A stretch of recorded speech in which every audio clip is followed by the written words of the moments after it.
This happened in the fall of 2021 when I was living alone in a rented townhouse in southern Illinois.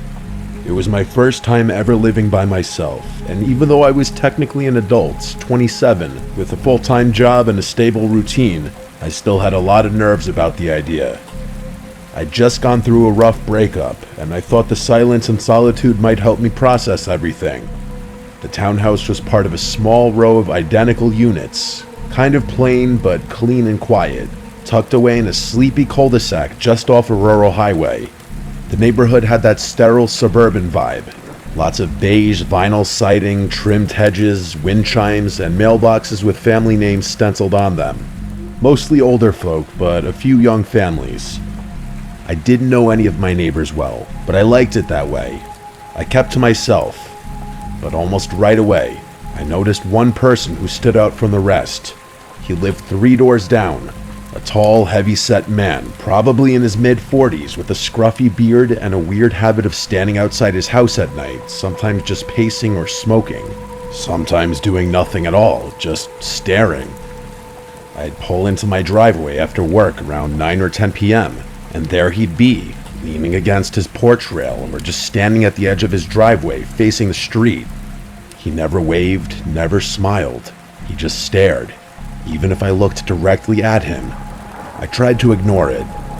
A couple of times I mentioned it to friends or my mom, and they said maybe he was just a night owl or had insomnia, but there was something unsettling about him, like he was always watching but never participating. It wasn't just that he was there, it was the stillness. He didn't fidget or check his phone or shift his weight. He just stood there like a statue. I told myself not to be paranoid, but the more time passed, the more that gnawing feeling in my gut grew. Then the noises started. It was around mid-September when I first heard it. I had just gotten home from work after a long shift. I worked late hours managing inventory at a distribution center, and I usually got in around 10:30 p.m., exhausted, grabbing a bite to eat, and crashing. That night, I fell asleep around midnight. At exactly 2:37 a.m., I woke up to a sound I can only describe as metal scraping against wood. At first, I thought I had dreamed it, but then I heard it again. A long, slow creaking noise, like an old gate opening. My bedroom was on the first floor, at the back of the unit, and I had a sliding glass door with vertical blinds that led to a small, fenced-in backyard. I sat up in bed, heart racing, and listened. There was a pause, then I heard footsteps, soft crunching sounds like someone walking slowly across gravel. My entire backyard was lined with decorative rock instead of grass, so you could hear every footstep clearly. These weren't animal sounds. I grabbed my phone and crept out of bed. I didn't have a weapon, just a dull kitchen knife I kept in my nightstand, just in case, which at the time felt kind of ridiculous. I crouched by the edge of the window and peeked through the blinds. I couldn't see anything. The motion light wasn't on, which meant either they were out of range or had come in a different way. I dialed 911. The dispatcher was calm, asked for my address, and told me officers were en route. I stayed crouched in the dark, barely breathing. About 10 minutes later, red and blue lights flickered through my front window. I got up, opened the door, and met the 2 officers outside. I explained everything, what I heard, what time it started. One of them walked around the back while the other stayed with me and asked a few questions. The officer in the yard came back and said the gate was closed and there were no signs of tampering, but said he'd write up a report just in case. They didn't see anyone. No footprints or damage. Basically no crime. One of them actually said, probably just a raccoon, and gave me a look that clearly said, "You're wasting our time." I didn't argue. They left after about 10 minutes. I didn't sleep the rest of that night. The next morning, I went outside to check the backyard myself. That's when I noticed something strange. There was a flat stone about the size of a paperback book, wedged under the bottom edge of the wooden fence gate. I hadn't noticed it before. The gate had a heavy spring that made it swing closed automatically, but the stone looked like it had been placed there specifically to stop it from closing all the way. It was subtle, like something someone would do if they wanted to come back later and slip in without making noise. I picked up the rock and tossed it across the yard. I called the police again and told them what I'd found.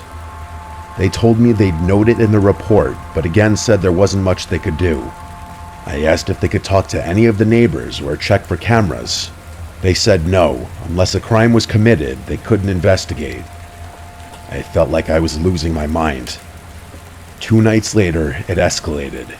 At exactly 2:14 a.m., I woke up again, this time to the sound of my back door handle turning.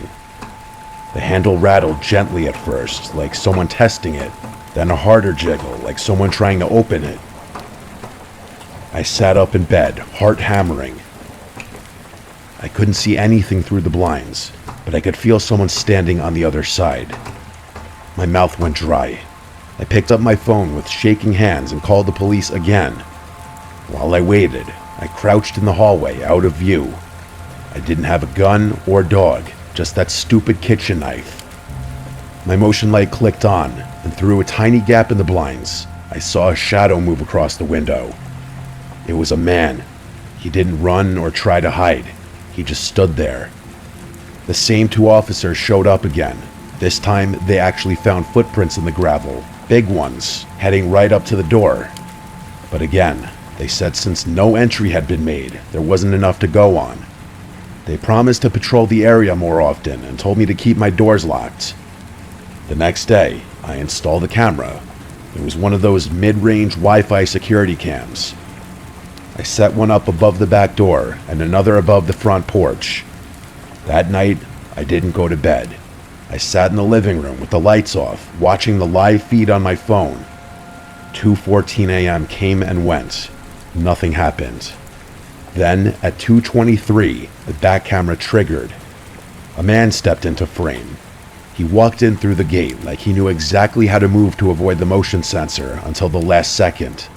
He was tall and broad, wearing a black hoodie with the hood up, jeans, and gloves. He walked up to the door, looked up directly at the camera, and smiled. A slow, stretched-out grin. Then he backed up, still staring, and disappeared into the dark. I called the police again, and they came back, watched the clip, and admitted that yes, it was unsettling. But since he didn't break in, didn't damage property, and didn't appear to be armed, there was still allegedly nothing they could do. They wouldn't even ask the guy down the street to check his doorbell cam. I begged them. They said their hands were tied. That night, I packed a bag and slept at a hotel. When I came back the next day, I found 4 muddy handprints on the glass door. 2 high up and 2 low, like someone had crouched down and just rested their hands there for a while, staring in. I moved out a week later. I broke my lease and forfeited my deposit. I didn't care. I couldn't stay there another night. The final straw was the note I found wedged in my mailbox the day I left. It was handwritten in small cramped letters on lined notebook paper. It said, "The cops leave, but I don't." I filed one last report. The officer I spoke to that time looked genuinely disturbed by the note. He promised they'd do a wellness check on the neighborhood, but it was too late. I never went back. About a month later, I got a message on Facebook from a girl named Kayla. She said she was the new tenant who had moved into the unit after me. Her message said, "Hi, sorry to bother you. I think you used to live here. Did you ever have someone in a black hoodie hanging around the backyard? I keep hearing footsteps at night, and last night, someone knocked on the glass door around 2 a.m. and just stood there." I didn't reply. I didn't want to know what happened next.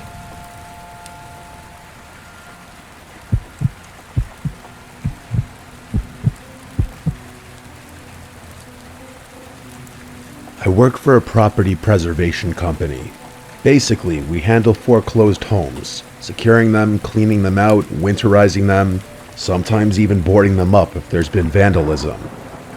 It's not glamorous work, but it pays well, and for the most part, it's quiet. You spend a lot of time alone in houses that used to belong to people who are long gone.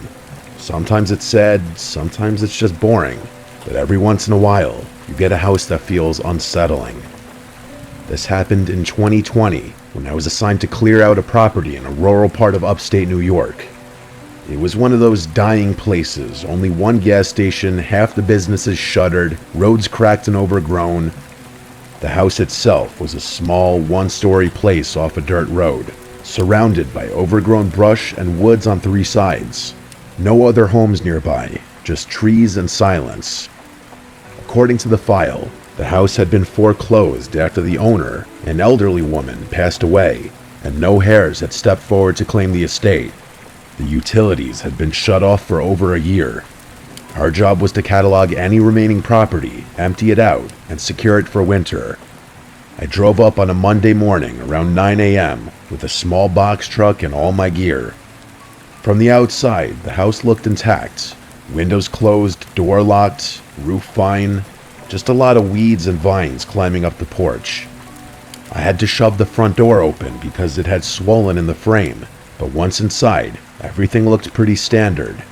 It was dusty, stale air and faded furniture. Then my work phone rang. It startled me because I had no signal out there. I'd already checked and noticed I had no bars, but the phone buzzed anyway. There was no number on the caller ID. It just said unknown caller. I answered, and there was nothing. Just a low crackling sound, like static. I said hello twice, then hung up, chalked it up to a glitch. I got to work. I always start with photos, documenting every room, every item. The living room was cluttered with old furniture, lace curtains, some framed paintings. It reminded me of my grandma's house. Heavy furniture, doilies, porcelain figures. The hallway had a smell. Not rot, more like mildew and dust, and something faintly metallic. There were 3 bedrooms. One had been stripped bare except for a sagging mattress on the floor. Another was clearly a sewing room, with thread spools everywhere and a dusty machine on the desk. I took a closer look, and there was a corkboard filled with old newspaper clippings. They were mostly obituaries. Dozens of them, all clipped out with scissors and pinned carefully to the board. No names I recognized, all local. I moved on. In the master bedroom, there was a rotary phone on the nightstand. I remember stopping and staring at it for a second because I hadn't seen one in years. It was off-white, yellowed with age, with a long coiled cord. The kind of phone that would never ring again because the line had been cut long ago. I moved on to the bathroom. That's when my phone rang again.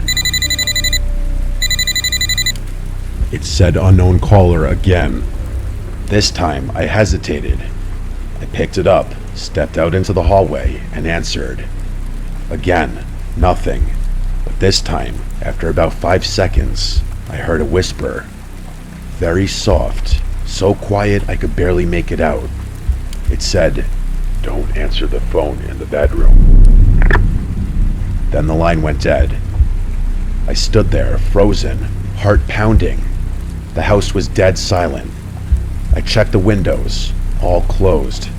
Nobody was outside, and there was no sign of forced entry. My first thought was that someone had pranked me. It's what anyone would think. Maybe one of the other crew guys was messing with me, but no one else knew I was there that early. And again, I had no signal. I checked my phone. 1 bar, then nothing, like it flickered in and out of existence. I tried calling my supervisor, but the call failed. I decided to finish the job quickly. I started boxing up loose items in the living room. Books, figurines, dusty glassware. But the whole time, I felt off, like I was being watched. I kept glancing toward the hallway, half expecting to see someone standing down there. Then the phone rang a 3rd time. But not my phone. The rotary phone in the bedroom. I heard it from across the house. A shrill, mechanical ring that echoed through the rooms. That phone should have been dead. The line was disconnected. No dial tone and no service. But yet it rang, like an old-fashioned bell. I walked slowly down the hallway toward the bedroom, phone still in my hand. It rang again and again. I stepped into the doorway. phone sat on the nightstand, the receiver trembling slightly with each ring. There was no chance I was picking up that phone. The rings eventually stopped. I backed out of the room. I wanted to leave, but part of my job was securing the property, and I still had to check the basement. I almost said screw it, but something made me keep going. Maybe it was pride. Maybe I just didn't want to admit how scared I was. The basement door was in the kitchen. I opened it slowly. The stairs creaked as I stepped down, flashlight in hand. I smelled mold and something like rust. There were shelves along the wall, filled with old paint cans and some broken furniture. In the back corner, there was a small table. On it, a cordless phone, a newer model. It was gray plastic and covered in dust, and next to it, a stack of yellowed notebooks. I picked one up and flipped through it. Each page had a name and a date and a short sentence. Lena H., July 3rd, 2019. Rang once, didn't answer. Carl M., September 12th, 2019. Picked up, warned him. There was more like this, dozens of entries. I dropped the notebook, and my heart felt like it completely dropped out of my body as I looked around the basement, fearing I wasn't alone down there, and that someone was watching me from any corner in the darkness. I rushed back up the stairs, looking behind me the whole time, heart in my throat. I didn't finish the job. I drove straight back to the office and turned in my report. I didn't tell them everything. I just said the property was unsafe and possibly had squatters or interference. They reassigned the job to another crew. 2 days later, I got a text from one of the other guys, Mark. He'd gone out there that morning to finish the job. I hadn't told him specifically what happened. His message said, "The phone in the bedroom with no service rang while I was in there. What the hell?" I called his work cell phone immediately, and he told me he didn't answer the phone in the house because he was too freaked out. The next day, Mark apparently quit without notice and never returned to work. He's not dead or anything. I admittedly looked him up on Facebook eventually, and he posted stuff since then, but I never spoke to him again. I don't know what else he saw in the house, but it must have been something bad enough for him to want to distance himself from this job. My boss did call the police to report the potential squatters after Mark quit, but they found nobody inside of the house. Everything about that house, from its location to its eerie dilapidated interior, to the phone calls to my cell phone, and that voice on that line, and that damn house phone ringing. It's like I found myself in a legitimate horror movie. I swear it had to be one of two things: an elaborate sick prank or an equally elaborate trap.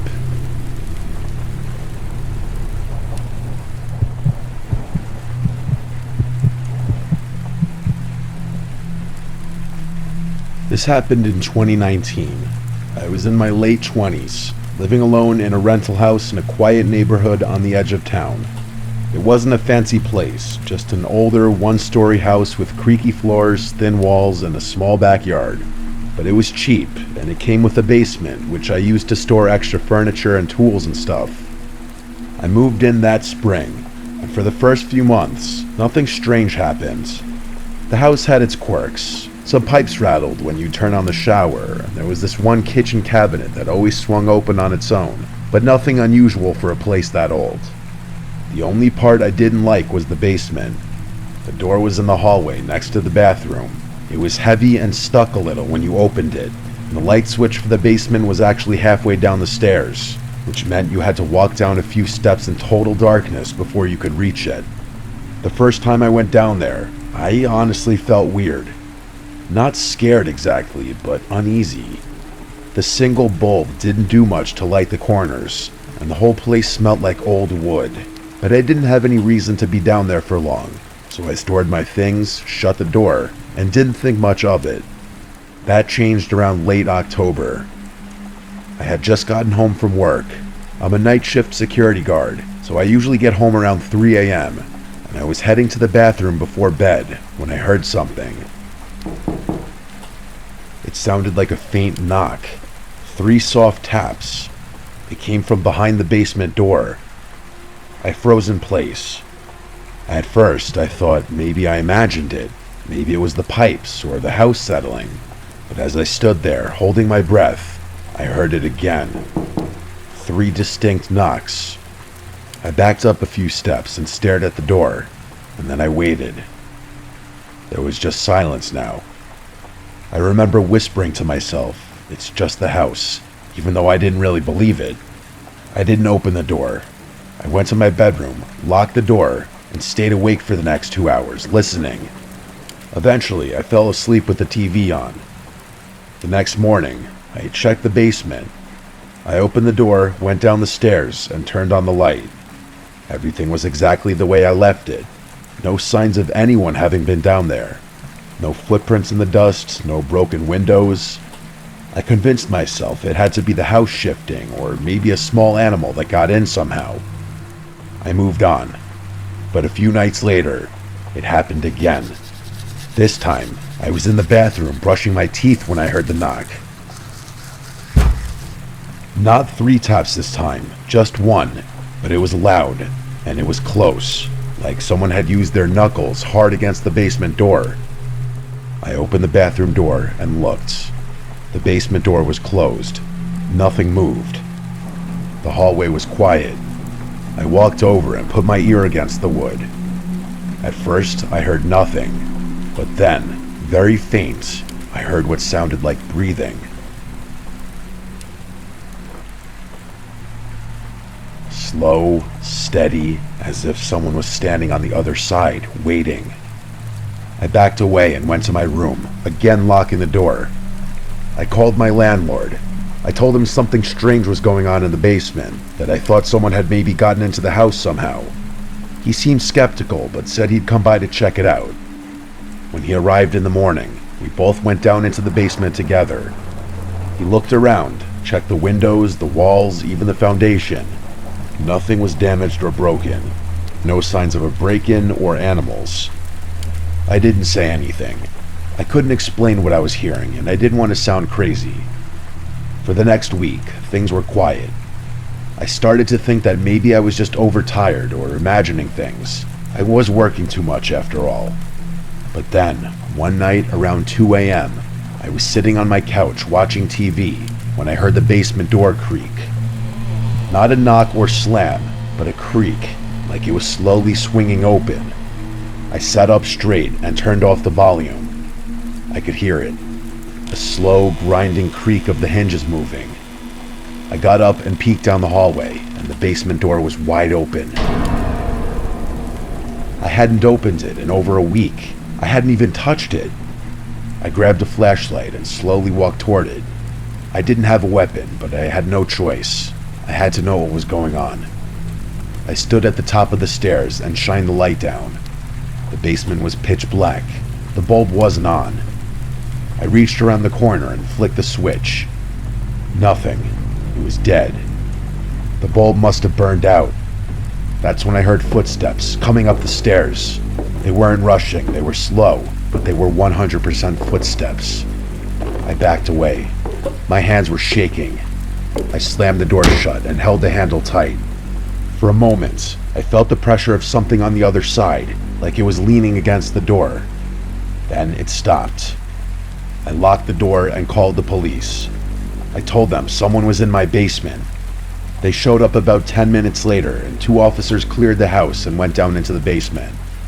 I stood in the front yard, waiting, and after what felt like forever, they came back up. They said they didn't find anyone. No signs of forced entry or anyone hiding. Nothing was even disturbed. One of them even tried to laugh it off, asking if I'd been watching scary movies. I knew what I heard. After they left, I didn't go back inside right away. I just stood there, staring at that house. Finally, I went back in, locked every door and window, and stayed up until the sun came up. That morning, I bought a padlock and installed it on the basement door. I didn't care if it was allowed or not. I needed it.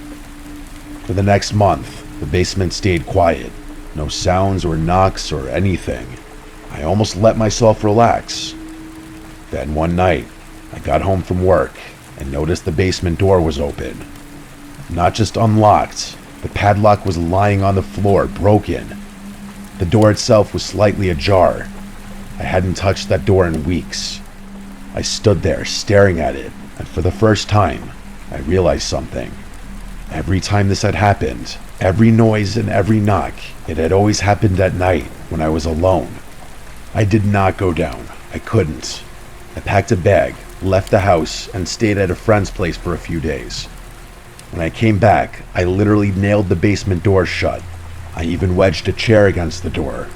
I didn't care if the landlord got mad. I just couldn't look at that door anymore.